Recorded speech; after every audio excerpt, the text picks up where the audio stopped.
Et si ta lassitude n'était pas un manque de foi, mais un signe que Dieu est sur le point d'agir, tu crois encore, tu pries encore. Mais quelque chose en toi est épuisé, et ce n'est pas de la faiblesse. C'est une fatigue plus profonde et silencieuse qui n'apparaît pas dans le corps, mais pèse sur l'âme. Une fatigue qui naît quand on continue de croire, de prier, de résister, même sans force. Et Dieu le voit plus clairement que vous ne le pensez. Il y a des moments où le paradis ne vous appelle pas à vous battre plus fort, mais à écouter plus attentivement. Parce que cette fatigue n'est pas un signe de défaite. C'est un signe qu'il faut s'occuper de quelque chose dans l'invisible. Il existe une réponse divine à ce type de fatigue, et elle ne vient pas avec la demande, elle vient avec le soin, la correction aimante et la restauration au bon moment. Si ce sujet vous touche, restez jusqu'à la fin. Il y a ici des révélations qui ne sont pas pour tout le monde, mais pour ceux qui ont atteint la limite en essayant de rester fidèles. Et si ce message a du sens pour votre âme, laissez votre like, abonnez-vous à la chaîne et écrivez dans les commentaires. Dieu me restaure. Ce simple geste aide le message à atteindre ceux qui ont aussi besoin de l'entendre dès maintenant. Il y a une forme de lassitude qui ne naît pas de la désobéissance, mais de la permanence. C'est quand on est encore debout à l'extérieur, mais à l'intérieur quelque chose s'use petit à petit. Tu n'as pas abandonné Dieu, tu n'as pas abandonné le but, tu as juste continué à porter plus que tu ne devrais trop longtemps. Et le monde, sans discernement, appelle cela une faiblesse. Cette fatigue silencieuse vient de ceux qui ont mené des batailles que personne n'a jamais vues. De ceux qui ont enduré des attaques invisibles, résisté en silence, dignes de confiance, même sans comprendre. Il existe un poids spirituel qui ne se mesure pas à la productivité ou à l'apparence, mais à la mesure où l'âme a été exigée au-delà des limites humaines. Et Dieu n'ignore pas ce genre de lassitude. Souvent, le jugement extérieur fait plus mal que la douleur elle-même. Les personnes qui n'ont jamais été à votre place essaient de mesurer leur foi à leur énergie. Mais le ciel mesure différemment. Dieu voit à quel point tu as insisté quand il n'y avait plus d'applaudissements, de réponses claires ou de force émotionnelle. Ce genre de lassitude ne naît pas de l'absence de foi, mais d'une fidélité prolongée. Elle apparaît lorsque l'âme pure continue d'obéir, même sans ressentir de plaisir, lorsque l'espoir est maintenu davantage par la décision que par l'émotion. Et cela, aux yeux du ciel, a une valeur éternelle. Avant de vous blâmer, écoutez attentivement. Cette usure peut être un signe que Dieu est sur le point de changer votre façon de lutter. Toutes les pauses ne sont pas une défaite.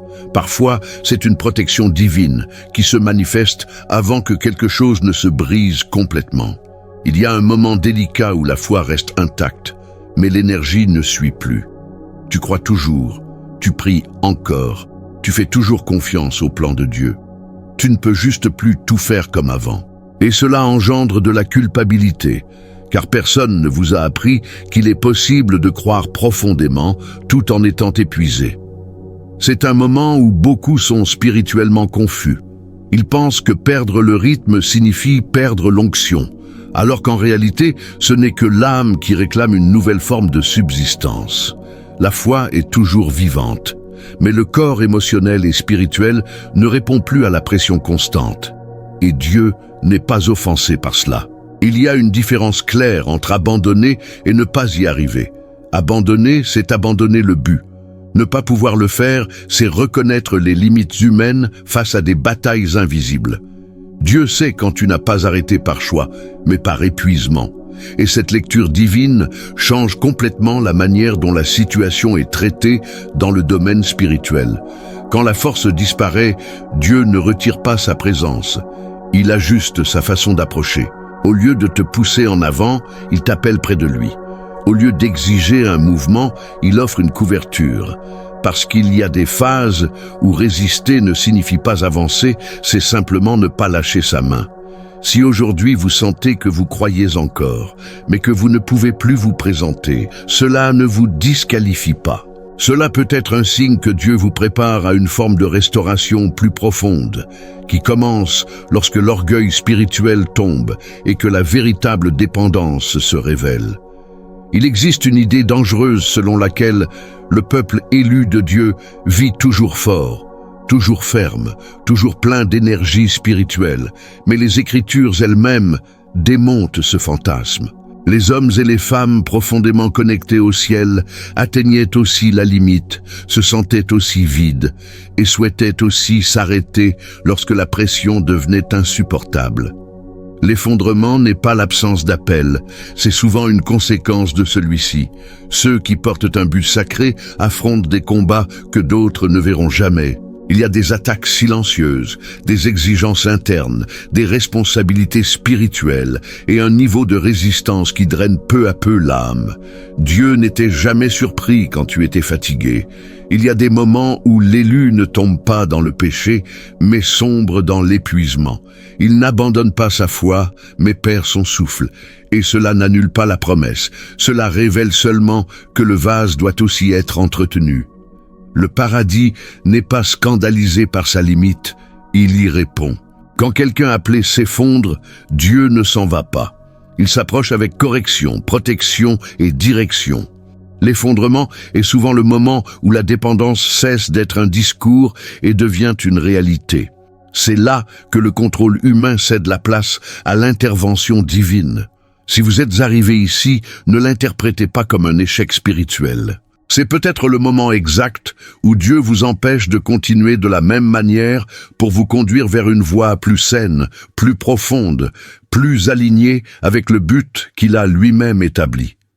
À un moment donné, quelqu'un vous a appris, même indirectement, que la vraie foi doit être visible, active, constante, pleine de résultats, que plus on en fait, plus on est spirituel.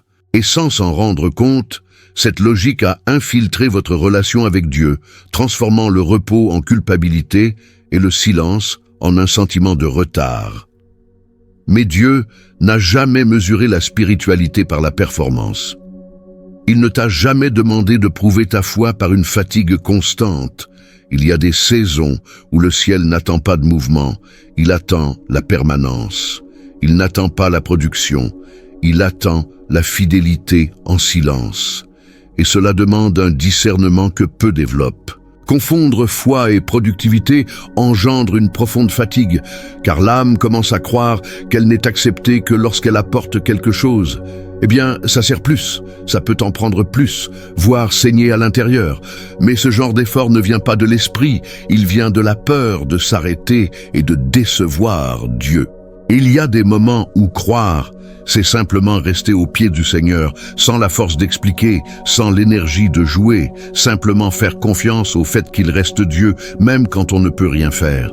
C'est aussi la foi, une foi mature, purifiée du besoin de prouver sa valeur. Si aujourd'hui vous vous sentez coupable de ne pas pouvoir produire comme avant, peut-être que Dieu vous libère de cette distorsion spirituelle. Toutes les pauses ne sont pas des retards. Parfois, c'est une correction céleste qui vous prépare à continuer de manière plus alignée, plus saine, plus vraie. Il existe un type de douleur qui ne disparaît pas après une nuit complète de sommeil.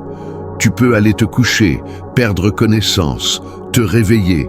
Et pourtant je ressens ce poids silencieux dans ma poitrine, comme si quelque chose n'était pas encore à sa place. Parce que cette fatigue ne naissait pas dans le corps, elle naissait dans l'âme, accumulée dans des pertes non résolues, des silences prolongés et des attentes jamais comblées. Cette usure survient quand on a dû être fort trop longtemps, quand il n'y avait plus de place pour s'effondrer, se plaindre ou simplement dire « je n'en peux plus ». L'âme garde tout, des prières sans réponse apparente, des adieux mal expliqués, des injustices avalées au nom de la paix. Et il arrive un moment où elle exige de l'attention. Le monde essaie de traiter cela avec des solutions rapides, mais Dieu le traite à la racine. Parce qu'il ne s'agit pas d'une fatigue courante, c'est un poids spirituel qui appelle à l'acceptation, non à l'accélération. Il y a des douleurs qui n'ont pas besoin d'un agenda complet, elles ont besoin d'une écoute divine et d'un contact que seul le ciel sait donner. Lorsque ce type de fatigue apparaît, ce n'est pas un signe de faiblesse émotionnelle. C'est un signe que tu as porté plus que ce qui était juste, plus que ce que tu n'étais à toi. Et Dieu, en tant que Père, n'ignore pas lorsqu'un enfant est chargé au-delà des limites. Il ne s'attend pas à ce que tu guérisses seul. Peut-être est-il le moment de laisser Dieu affronter ce que vous avez appris à endurer en silence. Toute fatigue ne doit pas être surmontée par l'effort. Certaines existent pour vous mener à un lieu de guérison qui ne se révèle que lorsque vous cessez de faire semblant que tout va bien. Toutes les pauses ne sont pas nées de la peur. Certains naissent de la sagesse venue d'en haut. Il y a des moments où continuer à insister de la même manière n'est pas la foi, c'est de l'entêtement spirituel. Arrêter, dans ces cas, ne signifie pas abandonner le but, mais écouter ce que l'âme essaie de dire depuis trop longtemps. Il y a une différence profonde entre abandonner et discerner. Abandonner, c'est lâcher la main de Dieu. Discerner, c'est réaliser qu'il demande une autre posture. Parfois, l'envie de s'allonger, de rester silencieux, de fuir le bruit n'est pas une faiblesse. C'est une protection spirituelle qui se manifeste avant que les dégâts ne soient plus importants. Le paradis travaille dur au repos.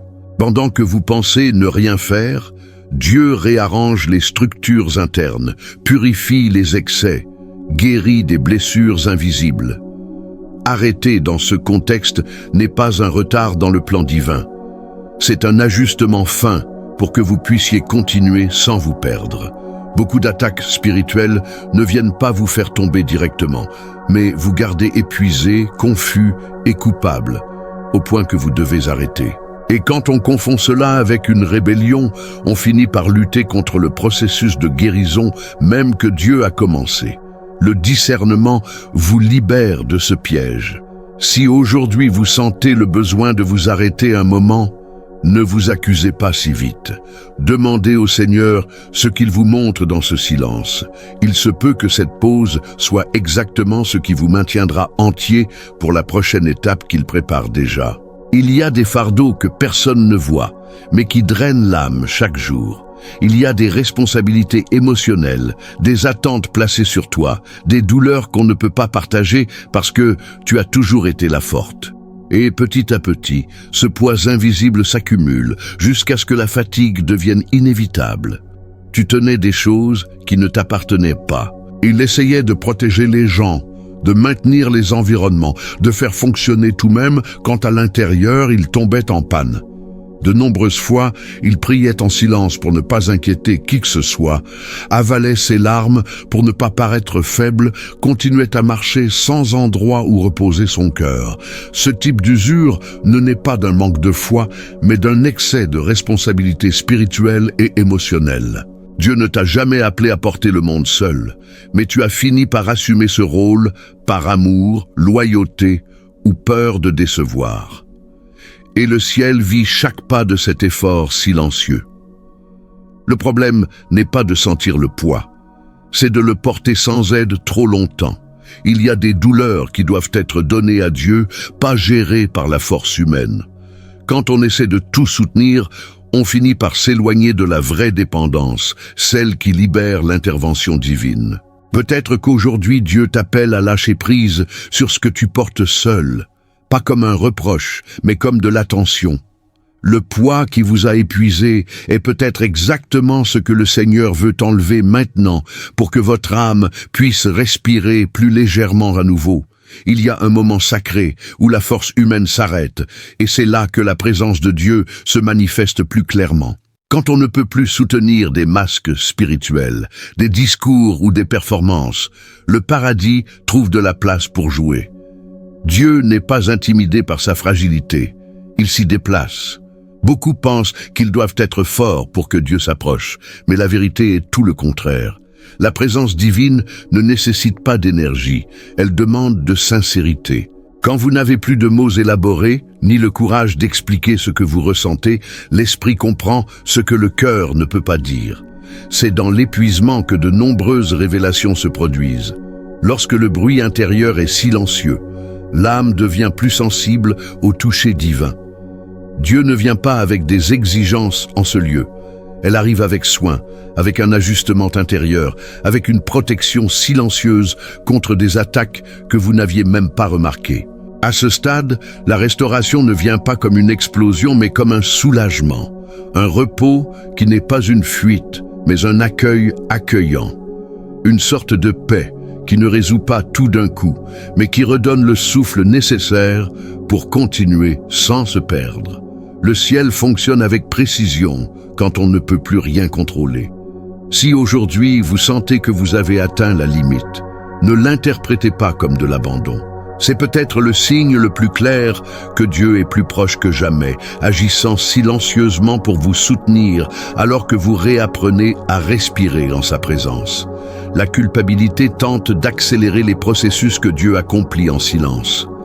Elle murmure que tu devrais être meilleur, plus fort, plus productif, plus enthousiaste. Mais la restauration divine ne répond pas aux charges internes. Elle se produit au moment exact où l'âme se sent en sécurité pour respirer à nouveau.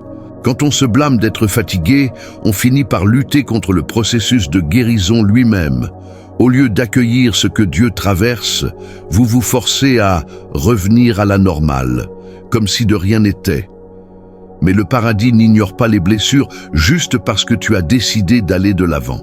Dieu restaure de l'intérieur vers l'extérieur. D'abord, il ajuste l'invisible.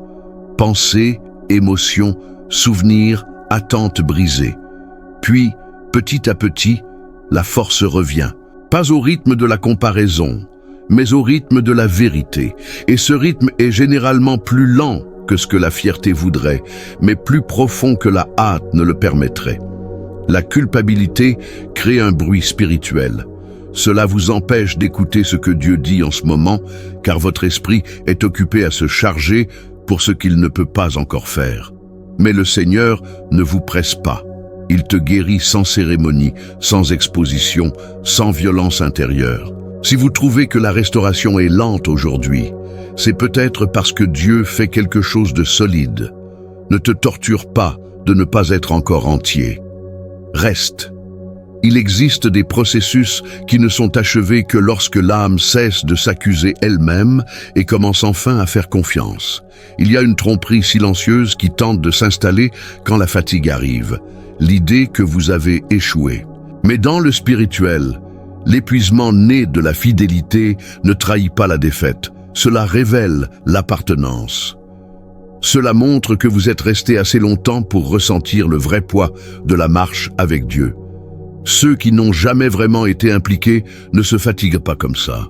Ceux qui n'ont jamais aimé profondément, qui n'ont jamais résisté en silence, qui n'ont jamais porté leur but au sérieux, n'atteignent guère ce niveau de lassitude. La lassitude de l'âme est souvent le signe de ceux qui ont pris Dieu au sérieux. Même maintenant, sans force, sans réponse claire, tu continues d'être vu, pris en charge et protégé. Le paradis ne mesure pas sa valeur à son moment présent, mais à toute l'histoire qu'il connaît. Et dans cette histoire, tu n'es pas une erreur, tu es un fils, une fille, quelqu'un qui appartient. Dieu ne s'en va pas parce que tu es fatigué, il ne retire pas sa main parce que tu as ralenti. C'est plutôt à ce moment que la protection des cieux s'intensifie, que l'honneur commence à être restauré dans l'invisible, que le plan divin continue d'avancer même lorsque vous ne pouvez pas le percevoir. Peut-être qu'aujourd'hui tu as juste besoin d'entendre ceci. Tu es toujours profondément aimé, même fatigué, même dans le silence, même sans pouvoir tout faire comme avant. Et c'est cette appartenance qui soutiendra le prochain tournant spirituel que Dieu prépare au bon moment. Après tout ce que vous avez entendu, il vaut la peine de vous demander honnêtement, qu'est-ce qui en soi doit être remis à Dieu aujourd'hui ? Quel poids as-tu porté en pensant que c'était une obligation, alors que c'était peut-être juste un appel à faire plus confiance? La lassitude de ton âme n'est pas venue t'arrêter, elle est venue t'aligner. Peut-être est-il temps de changer la façon dont tu te traites spirituellement. Arrêtez de t'accuser d'être fatigué et commencez à te demander en silence ce que Dieu essaie de guérir. Que feriez-vous différemment si vous croyiez vraiment que le Seigneur n'est pas déçu de vous, mais veille sur vous? Rien de tout cela n'était un hasard. Si ce message vous a trouvé, c'est parce qu'un tournant spirituel est en préparation. Non pas dans le rythme de la hâte, mais dans celui de la vérité. Et cette transformation commence lorsque vous choisissez de rester même sans force, en faisant confiance au fait que Dieu continue d'agir dans l'invisible. Si ce mot t'a parlé, ne le garde pas pour toi. Abonnez-vous à la chaîne, activez les notifications et marchez avec nous. Ici, chaque message est conçu pour renforcer ceux qui sont fatigués, mais qui n'ont pas abandonné. Et écrivez dans les commentaires, « Je reçois la restauration de Dieu ». Ce n'est pas seulement une interaction, c'est un acte de foi et de positionnement spirituel. Tu n'es pas en retard, tu es soigné. Et ceux qui restent dans ce processus ne quittent jamais la même source qu'ils sont entrés.